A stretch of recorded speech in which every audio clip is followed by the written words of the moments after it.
Bismillahirrahmanirrahim. Alhamdulillahirabbil alamin. Salatu wassalamu ala asyrafil anbiya'i wal mursalin. Sayyidina wa habibina wa syafi'ina wa maulana Muhammadin wa ala alihi wa sahbihi ajma'in, amma ba'du.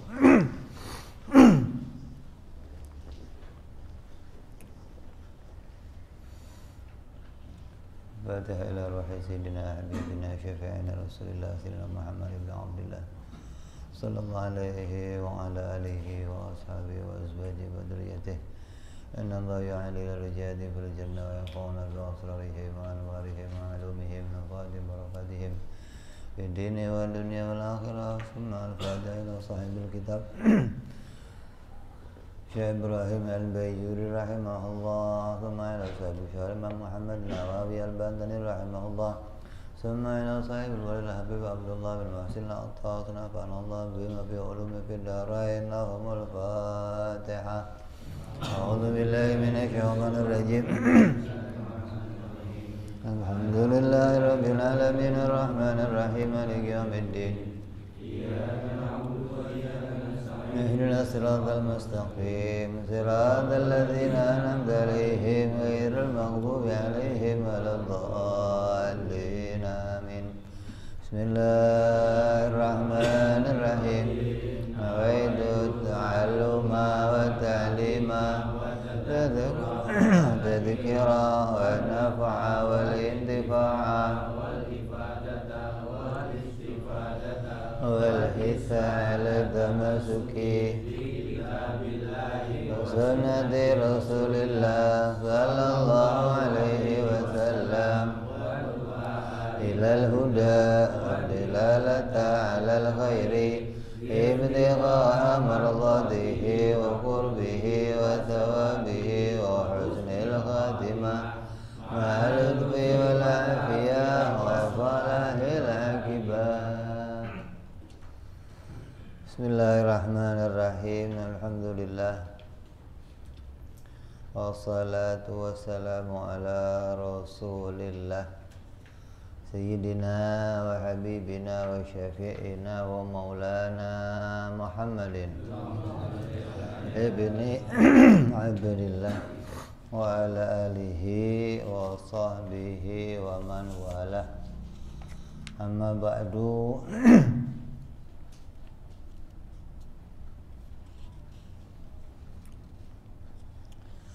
Qala musanniful kitab rahimahullahu wa nafa'ana bihi wa bi ulumihi fid darain. Allahumma aftah qulubana futuhal arifin wa bi hikmatika wansur alaina bi rahmatika ya arhamar rahimin. Ila an qala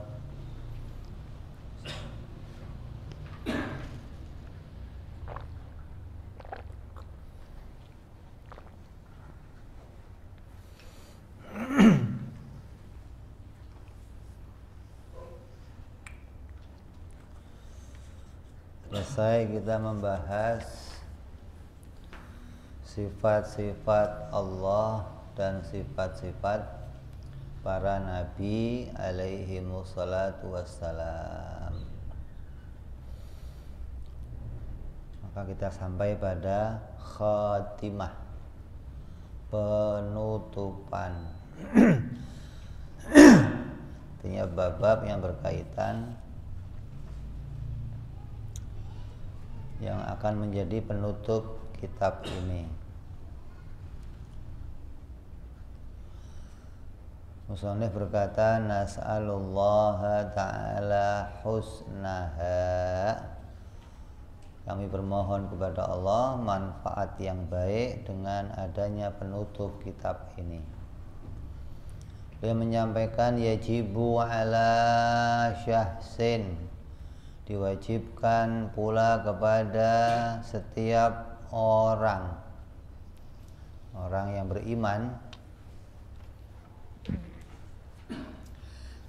adzakari wal unsa, baik itu laki-laki maupun perempuan, Aya'rifa nasabahu sallallahu alaihi wasallam min jihati abihi wa min jihati ummihi ila adnani faqat.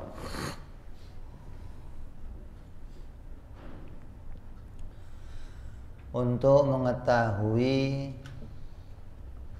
nasabnya Nabi, keturunannya Nabi, baik dari pihak ayahnya maupun dari pihak ibundanya. Artinya diwajibkan tiap orang Islam mengetahui nasab-nasabnya Nabi sampai ke atas, terus sampai kepada Sayyidina Adnan.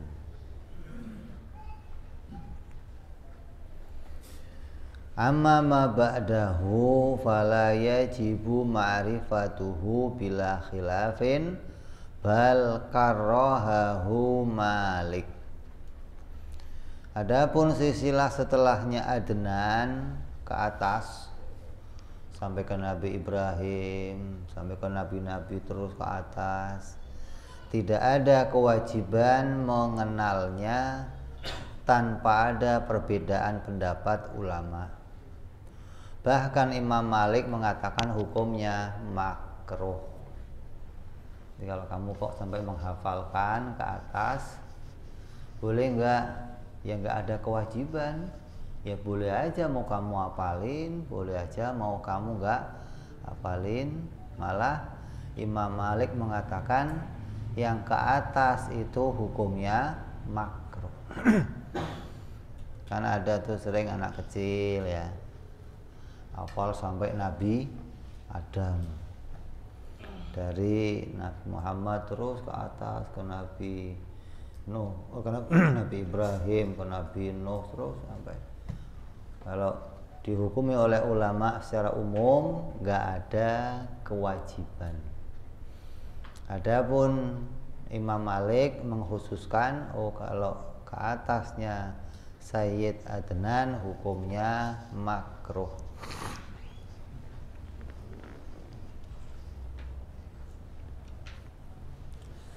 Ini kesepakatannya ulama untuk mengetahui keturunan Nabi yang ke atas. Kalau ini nggak ada yang menghilafkan, nggak ada yang yang menselisihi, nggak ada. Yang sekarang lagi rame yang ke bawah. Nabi Muhammad nggak punya keturunan ke bawah, lagi rame nih. Ada orang-orang idiot yang menolak kalau Nabi itu punya keturunan gitu loh. Nah, kita jawabnya pakai apa? Kita kan bukan ahli nasab. Jawabnya pakai hadis aja. Jawabnya pakai berita agama saja. Udah nggak usah pakai ilmu sejarah, nggak usah pakai. Kamu setiap hari kalau baca tahiyat nyebutnya apa? Wa ala ali Sayyidina Muhammad. Allahumma sholli ala Sayyidina Muhammad wa ala ali. Kamu doakan tiap waktu keluarganya Nabi Muhammad. Yang mana? Ya terus sampai ke bawah. Belum cukup. Itu mah keluarganya deket aja. Yang ke bawah mana buktinya? Yang ke bawah buktinya dari hadis yang disampaikan riwayat Imam Ahmad.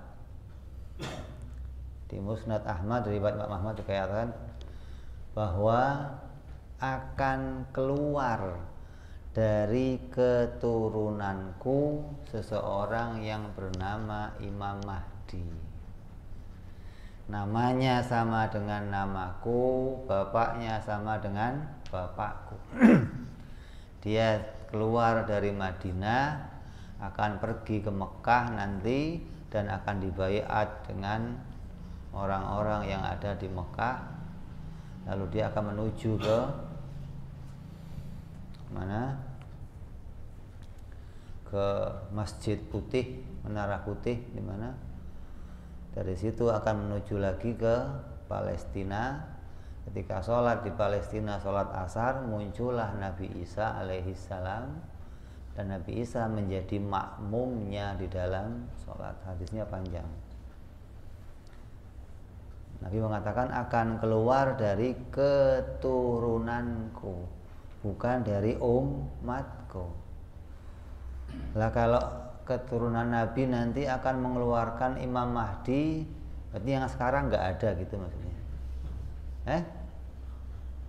Atau Imam Mahdi itu usianya sudah tua, Beb. Lahirnya dulu ngumpet namanya. Nanti akan muncul lagi akhir atur aja lah. Udah jawabnya pakai hadis aja. Nabi langsung yang ngomong, akan muncul nanti Imam Mahdi seseorang dari keturunanku. Makanya banyak orang-orang yang ingin menghabisi keluarga Nabi biar Imam Mahdi enggak muncul. Nah yang begitu kok diragukan? Astagfirullah. Udah pakai hadis aja jawabnya sih, nggak usah pakai macam-macam lah. Apa kurang kuat hadis? Hadisnya sahih. Ya. Jadi jangan ikut-ikut sama orang-orang yang pikirannya ini rada nggak waras lah. Artinya udah 1400 tahun baru ngoceh. Kalau mau ngoceh itu ya ulama-ulama dulu yang lebih alim, yang lebih. Ini ada orang sekarang yang nggak ngerti apa-apa, ngoceh yang macam-macam.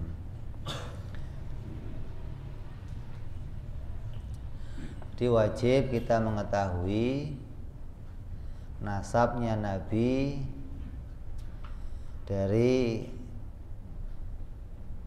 arah ayahnya maupun dari arah ibundanya.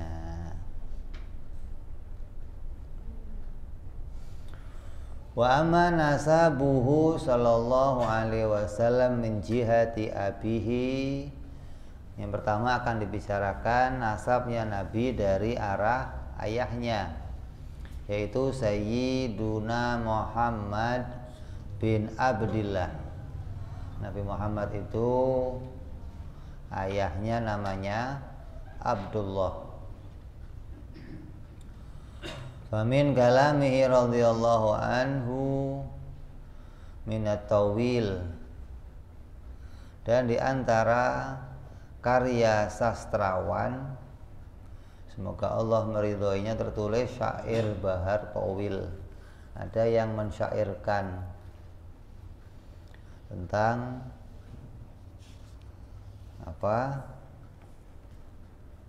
keluarganya Nabi. Laqad hakamal baduna fi kulli baldatin bi anna lana fadlan ala sadatil ardi wa anna abi dzul majdi wa syudatil ladzi yusaru bihi ma bainan nashzi ilal hafdi.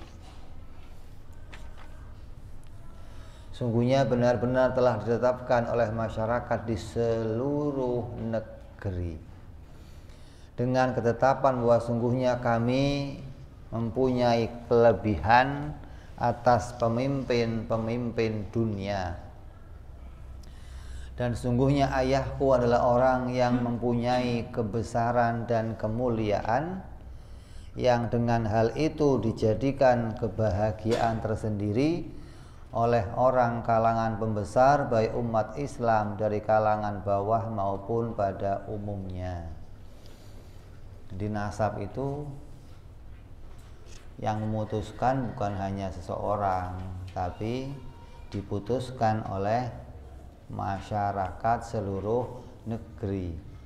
Orang yang dikenal, apalagi orang-orang Arab, orang yang kesukuan, kalau punya keturunan akan diketahui anaknya siapa. Kalau ada orang kok ngaku-ngaku jadi anaknya seseorang, nggak bisa di sana. Karena satu sama lain saling mengenali. Maka ayahnya Nabi SAW di antara orang-orang besar yang punya kemuliaan, yang mana itu menjadi kebanggaan pada masa tersebut.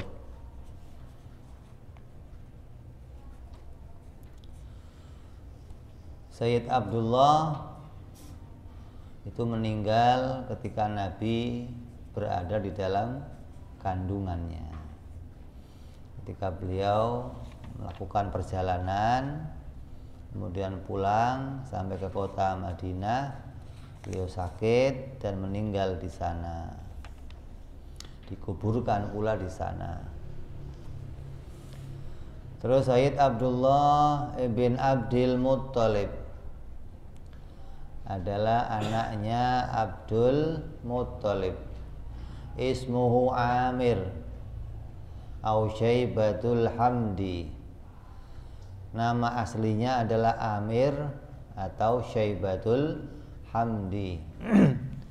Disebut Syaibatul Hamdi itu karena beliau mempunyai uban di kepalanya. Yang ubannya itu bercahaya. Sampai-sampai dikatakan kalau kota Mekah malam hari itu ketika melihat ada Abdul Muttalib di situ, udah nggak butuh lagi cahaya lagi yang lain, karena sinar dari cahaya ubannya, rambutnya Abdul Muttalib. Maka disebut Syaibatul Hamdi. Syaiban itu orang yang punya rambut putih. Nama aslinya adalah Amir. Adapun Abdul Muttalib adalah julukannya. Sayyid Abdul Muttalib bin Hashim,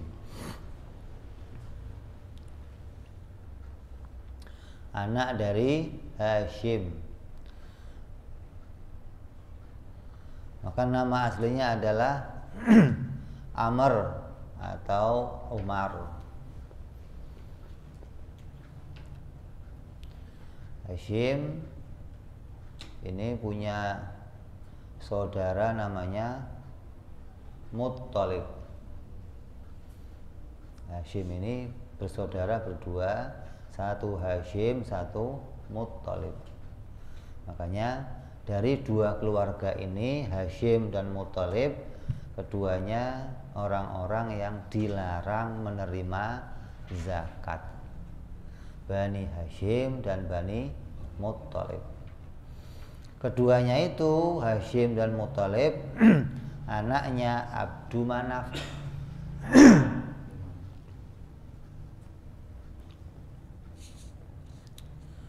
Sayyid Abdu Manaf nama aslinya adalah Mughirah. Mughirah abahnya lagi bin Qusay. Bidhammi wa fathihi ismuhu Zaidun au Yazid. Qusay ini julukannya, nama aslinya adalah Zaid atau Yazid. Bapaknya lagi, ayahnya lagi bin Kilab. Ini julukan pula, maka nama asli adalah Hakim. Bi fathihi wa kasrihi au Mughirah au Muhaddab. Itu nama aslinya. Adapun Kilab adalah julukannya. Ibn Murrah, bapaknya lagi bernama Murrah. Ayahnya lagi Ibn Ka'ab bernama Ka'ab. Ayahnya lagi bernama Lu'ay.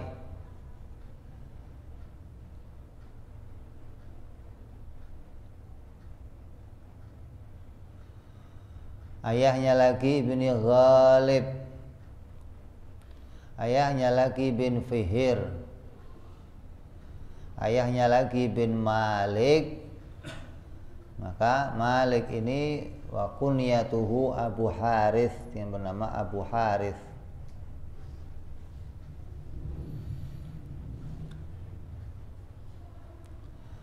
Ayahnya lagi bin Nadhr, ismuhu Gesh. Ayahnya lagi bin Kinanah. Maka Kinanah ini adalah kana syaikhan hasanan aziman, azimal qadri, taqsidul arabu ilaihi li ilmihi wa fadlihi. Kinanah ini adalah seorang syekh, orang guru yang bagus perangainya, tinggi derajatnya, maka setiap orang datang kepadanya karena ketinggian ilmu dan keutamaannya. Ibnu Huzaimah, ayahnya lagi bernama Huzaimah. Ayahnya lagi bin Mudrikah. Wa ismuhu, nama aslinya adalah Umar ala sahih, wa kana fihi nurun Nabi sallallahu alaihi wasallam dhahiran. Maka pada dirinya Mudrika ini cahaya Nabi muncul secara dhahir pada dirinya. Ayahnya lagi bin Ilyas, wa ismuhu Husain, wa kunyatuhu Abu Amr, wa kana yasma'u fi sulbihi talbiyata Nabi sallallahu alaihi wasallam al-ma'rufata fil hajj. Maka pada Sayyidina Ilyas ini, beliau termasuk orang-orang yang bisa mendengar dari sulbinya talbiyah Nabi sallallahu alaihi wasallam yang dikenal pada musim haji. Labbaik Allahumma labbaik. Dari sulbinya, sulbinya mengeluarkan suara yang sampai bisa didengar oleh yang lainnya, dan suara talbiyahnya orang yang pergi haji. Ibnu Mudhar, ayahnya lagi bersama Mudhar, bernama Mudhar. Nama aslinya adalah Amr, wa kunyatuhu Abu Ilyas. Ibnu Nizar, ayahnya lagi bernama Nizar, wa ismuhu Jildan. Ibnu Ma'ad, ayahnya lagi bernama Ma'ad. Walamma sallallahu buhtan sara alal arabi amarallahu armaya'a ayyahmilahu alal buraqi kaila tusibahu an-niqmatu, wa fa'ala dhalikal armaya' wahtamalahu ma'ahu ilal ardi syam, fanasha'a fi bani Israel summa ada ba'da an sakanatil fitnah bimauti buhtan sara. Maka ketika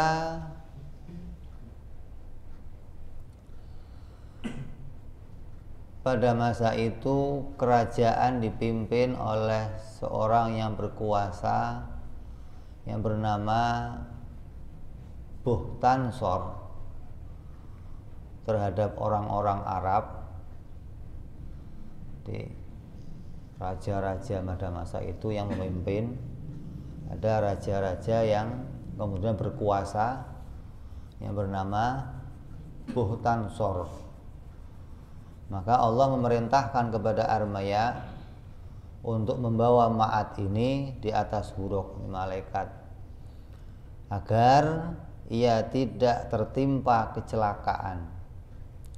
Maka dilakukanlah hal itu dan membawa Ma'ad bersamanya ke negeri Syam. Lalu ia tumbuh di sana dan besar di kalangan Bani Israel. Kemudian kembali setelah tenang keadaan dan kematian Raja Buhtansor. Ini raja yang zalim, raja yang menyebabkan banyak bencana di negeri Arab pada masa itu.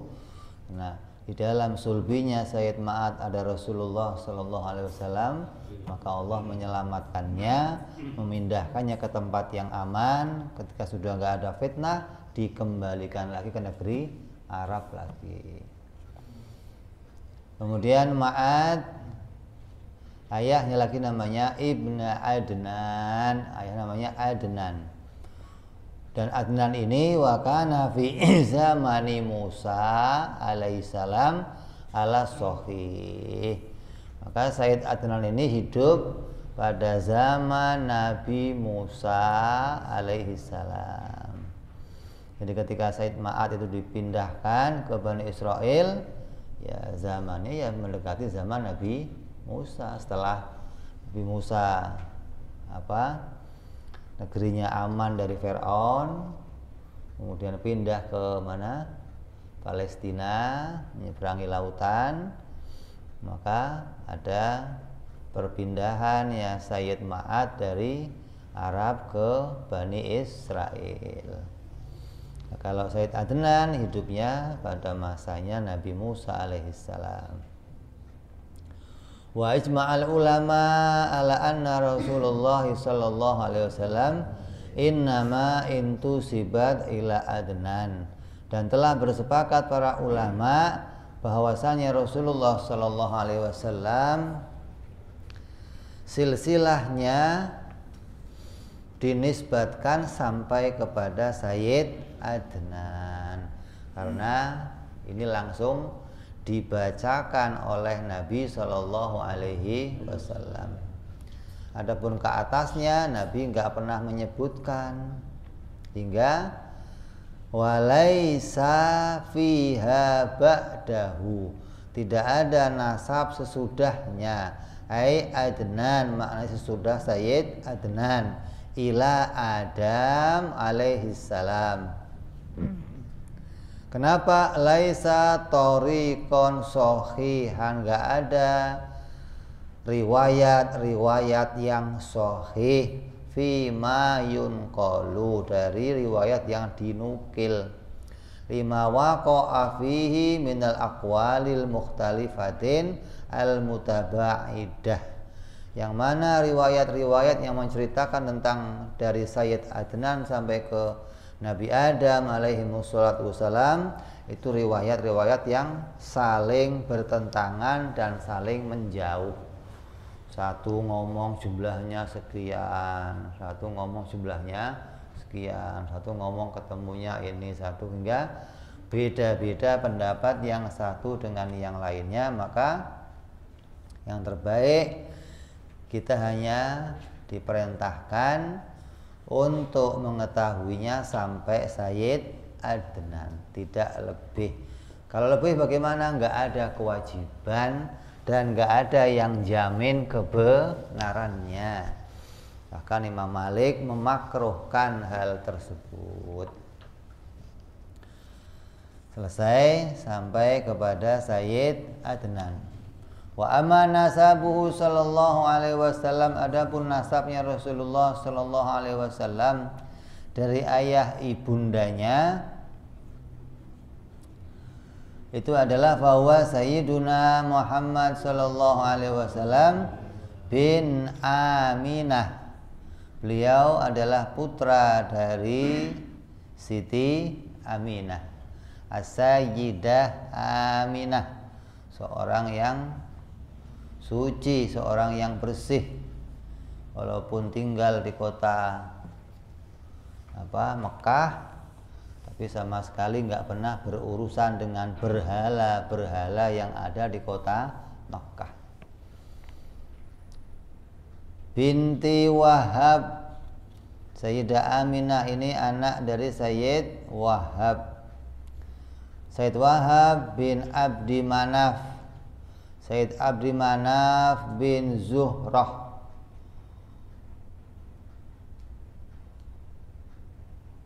Zuhrah ini nama laki-laki, bukan nama perempuan. Abdu Manaf di sini bukan Abdu Manaf kakeknya Nabi, lain lagi nih. Kan Nabi tadi Sayyid Abdullah bin Abdul Muttalib bin Hashim bin Abdi Manaf. Abdi Manaf di sini beda dengan Abdi Manaf yang jadi kakeknya Nabi. Sama namanya tapi beda orangnya. Ayahnya Abdi Manaf namanya Zuhrah. Ayahnya Zuhrah namanya Kilab. Nah, Kilab inilah yang sama dengan kakeknya Nabi Shallallahu Alaihi Wasallam. Jadi Kilab punya anak namanya Qusay sama namanya Zuhrah. Yang Qusay mengeluarkan Nabi Shallallahu Alaihi Wasallam, yang Zuhrah sampai kepada Siti Aminah radhiyallahu an. Wa Abdul Manaf alladzi fi nasabi sallallahu alaihi wasallam min jihati ummihi ghairu Abdi Manaf jaddihi sallallahu alaihi wasallam min jihati abihi. Wa Kilab hadza ahadu ajdadihi sallallahu alaihi wasallam. Wa tajtami'u ay Aminah ma'ahu sallallahu alaihi wasallam fi jaddihi Kilab. Maka berkumpullah silsilah Sayyidah Aminah bersama kakeknya Nabi itu di Sayyid Kilab. Wa nasabuhu sallallahu alaihi wasallam mutahharun min sifahil jahiliyah. Adapun silsilah nasabnya Nabi Muhammad sallallahu alaihi wasallam disucikan min sifahil jahiliyah, dari perkawinan dengan cara jahiliyah. Walam yalidhu illa nikahun kanikahil Islam, dan mereka tidak pernah melakukan pernikahan kecuali pernikahan secara Islam. Maka siapapun yang melahirkan dari mereka hasil dari pernikahan secara Islam. Min ladun Adam ila an waladahu sallallahu alaihi wasallam abuhu wa ummuhu. Maka dari sejak Nabi Adam alaihi salam sampai terlahirnya Nabi Muhammad sallallahu alaihi wasallam oleh bapak dan ibunya, semua pernikahan mereka pernikahan Islam. Kenapa? Karena mereka adalah orang-orang yang dijaga oleh Allah Subhanahu wa ta'ala. Wastadalla ba'duhum biqauli sallallahu alaihi wasallam. Maka sebagian ulama mengambil dalil dari sabdanya Nabi. Apa Nabi bersabda? Lam azal anqilu min aslabit tahirah ila arhami zakiyati tahirah.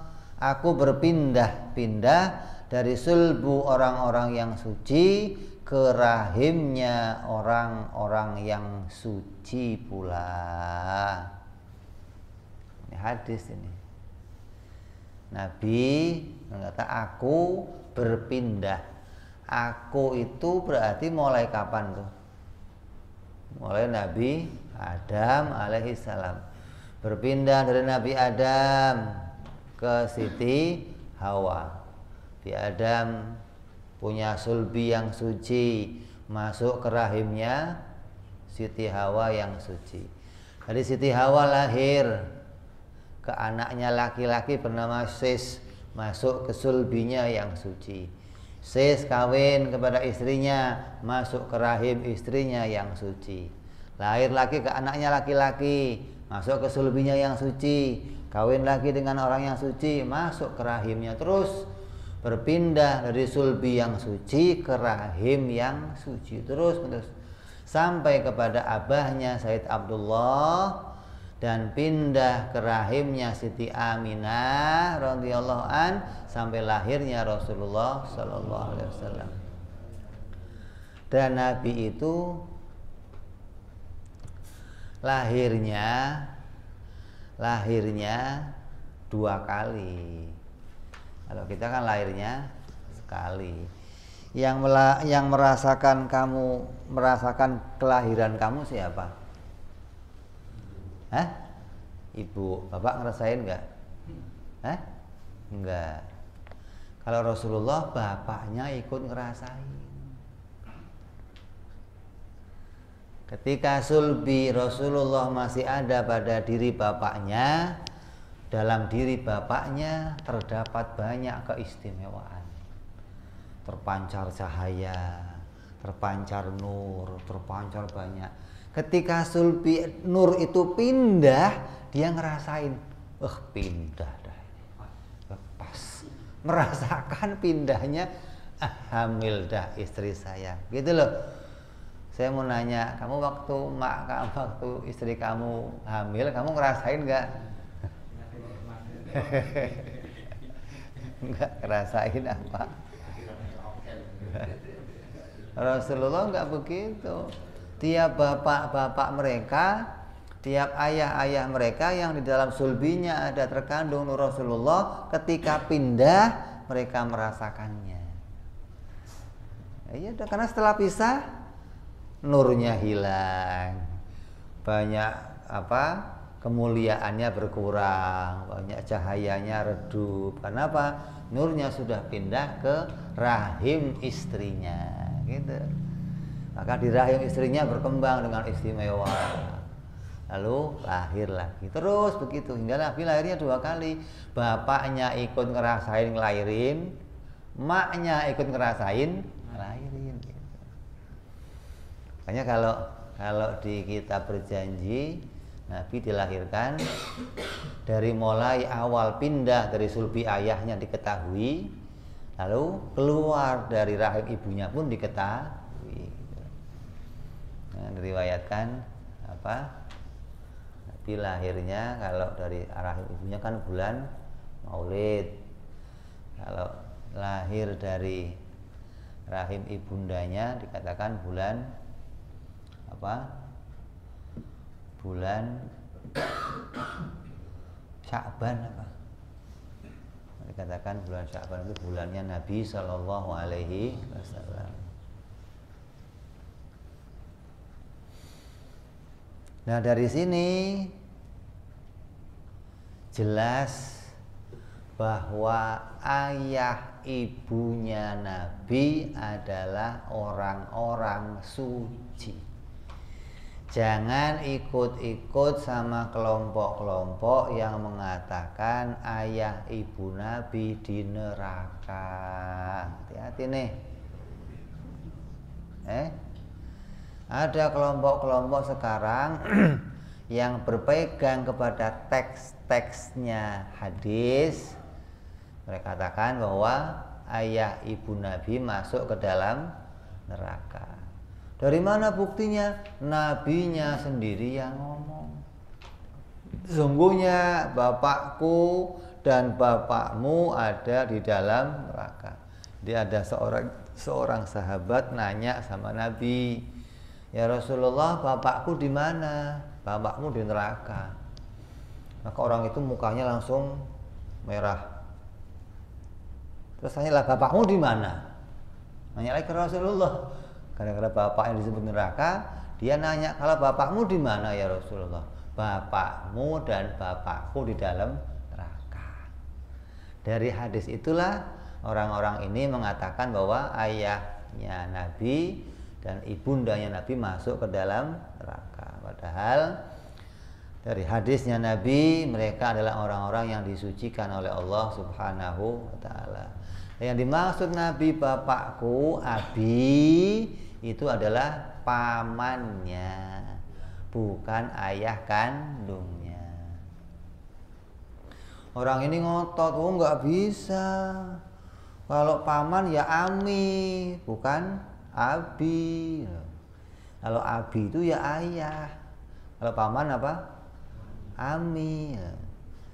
Di dalam Al-Quran ada surat Al-Lahab. Bunyinya apa? Tabat yada abi lahabi.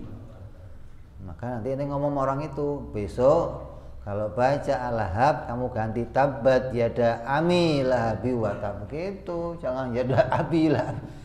Buktinya abi lahab disebutnya, bukan ami lahab. Kalau nyebut paman harus ami, surat Al-Hab bunyinya gimana? Tabat yada ami lahabi watab gitu mestinya, bukan tabat yada abi lahabi watab gitu mestinya. Jadi orang-orang ini gara-gara terpaku sama teks hingga mengatakan ayah ibundanya Nabi itu ada di dalam neraka. Ini orang-orang yang terpaku pada tekstual. Kemarin saya baru ngaji, ada yang nanya, Bib, itu di Quran ada surat Al-Ikhlas bunyinya Qul huwallahu ahad. Huwa itu kan panggilan atau kata ganti untuk laki-laki, Bib. Lah apa Tuhan itu laki-laki, Bib? Kok kata gantinya pakainya huwa? Ini termasuk orang-orang yang ngajinya nahwu, habis ngaji nahwu, ngaji hadis, ngaji tafsir, nggak pernah ngaji akidah. Itu begitu sebabnya tuh.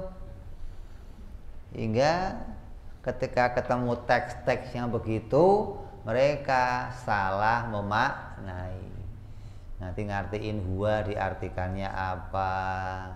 Di Quran ada kalimat tangannya Allah, ntar diartikan apa. Ada perkataan abi dalam neraka, bapak Nabi masuk neraka. Maka jangan melangkah belajar yang lain sebelum kamu sampai mengerti ilmu tauhid. Pahami dulu akidah, ini dasar pondasi agama kamu. Kamu mau ngaji kitab apa saja, dasari dulu ngaji tauhid, nanti beres. Ada orang ngaji nahwu, habis itu ngajinya kitab gede-gede, nggak ngaji tauhid, ya rusak begitu. Apalagi ngajinya habis itu tafsir, ngajinya hadis, nggak nginjek, nggak pernah melangkah kepada tauhid, rusak, pemahamannya rusak. Mereka akan terpaku sama teks, nggak akan pernah memahami yang sebenarnya.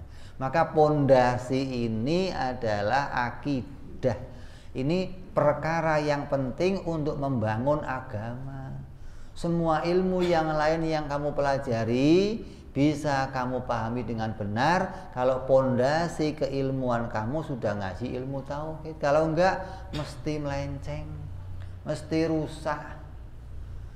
Apalagi ngajinya kitab-kitab gede-gede. Makanya zaman sekarang ini yang terpenting kata para imam kita adalah kuatkan pondasi kamu, karena sudah banyak kelompok-kelompok tadi yang sudah keluar dari pondasi ini. Dia ngaji nahwu, dia ngaji hadis, dia ngaji tafsir tanpa belajar lagi ilmu akidah, hingga pemahamannya tentang agama kadang keluar dari relnya ahlu sunnah wal. Ketika disebut kamu bukan ahli sunnah, marah. Ketika disebut kamu ahli sunnah tapi akidahnya keluar dari akidah ahli sunnah, bagaimana? Maka ini penting kita sampaikan, jangan ikut-ikut sama orang-orang yang mengatakan ayah ibu Nabi di dalam neraka. Dalilnya gampang saja. Allah berfirman dalam Al-Quran, kata Allah, kami tidak akan mengadab suatu kaum sampai kami mengutus seorang rasul kepada kaum tersebut. Ayat itu malah, bukan hadis lagi. Ayat Quran menyebutkan kunna la mu'adzabina hatta nab'atsa rasula. Kami tidak akan mengadab suatu kaum sampai kami mengutus seorang rasul kepada kaum tersebut. Lah ayah ibunya Nabi kan nggak kebagian risalahnya Rasulullah, meninggal di waktu Rasulullah. Dan bagaimana kok disebut di neraka? Itu bagaimana asalnya, bagaimana kok bisa masuk neraka? Makanya seminim-minimnya ayah ibundanya Nabi itu di dalam surga. Surganya orang-orang fatroh. Fatroh itu apa? Orang-orang yang surganya bonus dari Allah. Beda sama surganya orang-orang yang punya amal. Di surga itu ada dua, ada surganya orang fatroh, ada surganya orang yang punya amal. Nah, karena Nabi kepengen masuk surga bersama orang tuanya, maka riwayat Siti Aisyah menceritakan Nabi kemudian minta kepada Allah agar ayah ibundanya dihidupkan, terus disyahadatkan, kemudian dimatikan kembali hingga ayah ibunda Nabi meninggal dalam keadaan Islam, hingga nanti ketika bangkit akan masuk surga bersama Rasulullah Shallallahu Alaihi Wasallam. Gitu. Wah, itu hadisnya dhaif menurut periwayatnya, tapi menurut maknanya ahli uqala, ahli akli, ahli tauhid itu jaiz. Nabi Isa boleh saja menghidupkan seseorang, apalagi pemimpinnya para nabi. Itu mikirnya dong.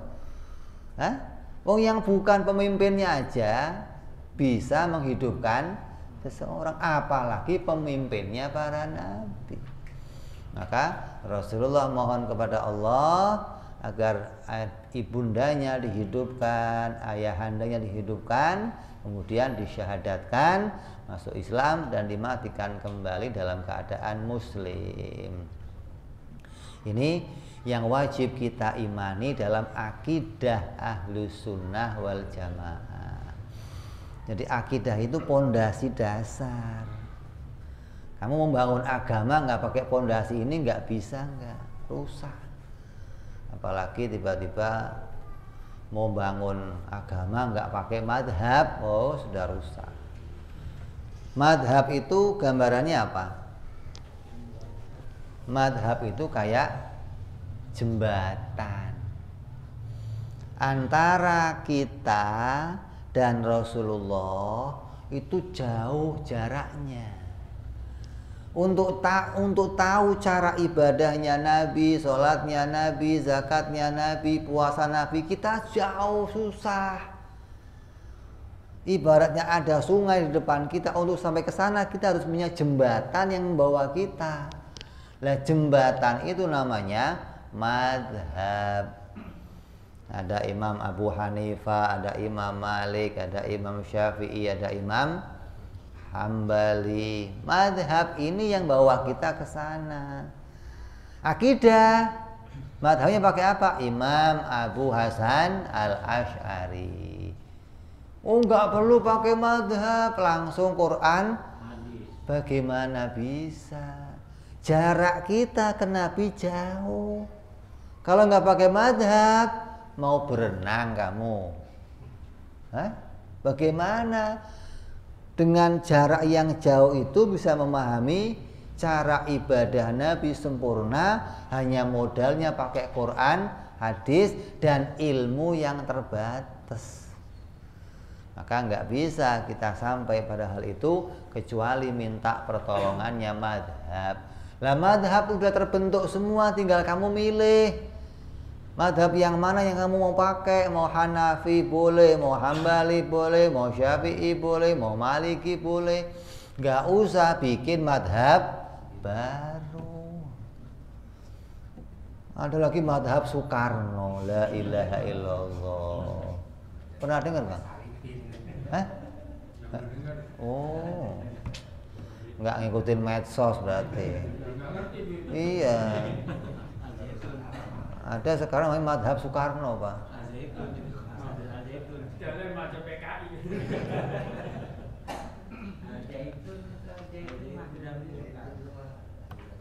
Kata mereka apa? Saya kan nggak lihat masa hidupnya mereka.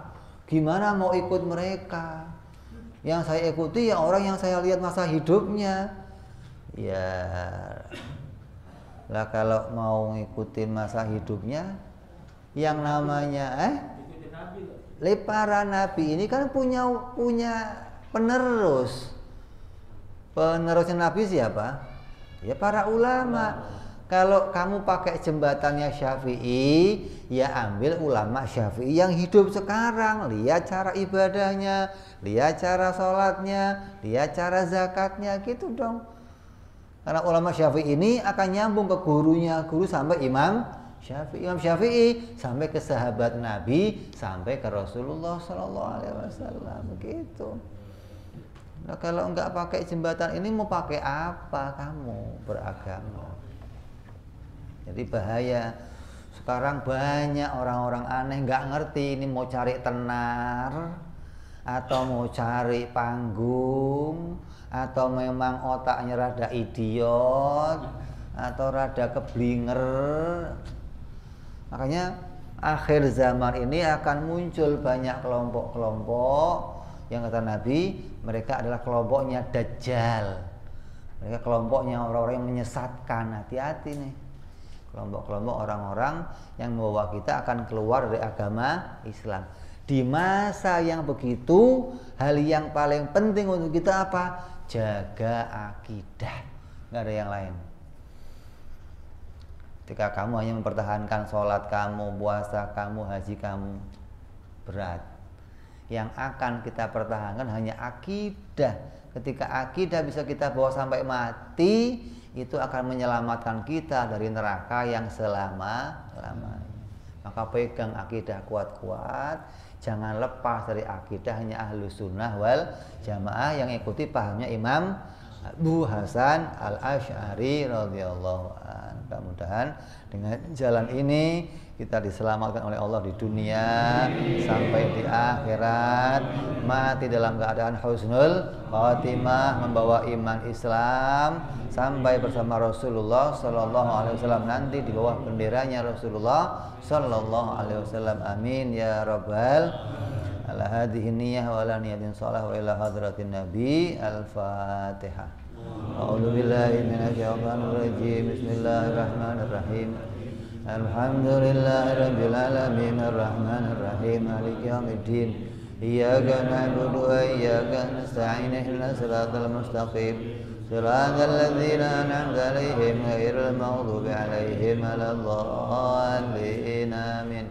Ya Rabbana tarabna bi annana tarafna wa annana asrabna lalada ashrabna fatub alaina taubah taghsil likulli haubah wastur lana aurati wa amin rawati waghfir li walidina rabbi wa mauludina wal ali wal ihwani wa syairil hilani wa kulli di mahabbah au jiratin au suhbah wal muslimina ajma' amin rabbi fadlan wa julan manna lam iktisabi minna